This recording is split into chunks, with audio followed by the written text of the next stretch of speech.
Hi friends, நம்ம இந்த வாரம் ஆன்மீக குட்டி கதைகளில் அடுத்து பார்க்க போகிற கதை சீதை சொன்ன புத்திமதி. வாங்க பார்க்கலாம்.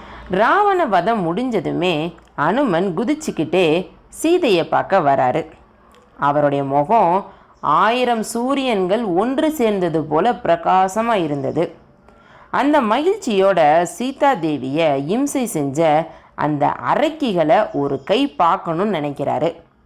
ஆனால் அதை தடுக்கிறாங்க சீதாதேவி.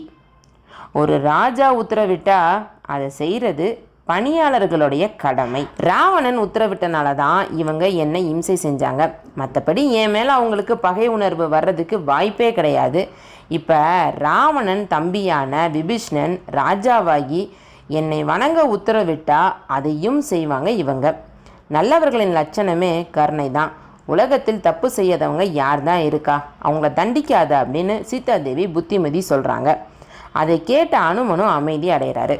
ஹாய் ஃப்ரெண்ட்ஸ், உங்களுக்கு இந்த வீடியோ பிடிச்சிருந்தது அப்படின்னா உங்கள் ஃப்ரெண்ட்ஸ் கூட கண்டிப்பாக ஷேர் பண்ணுங்கள். விருதை பொண்ணு சேனலை சப்ஸ்கிரைப் பண்ணுங்கள். நன்றி, வணக்கம்.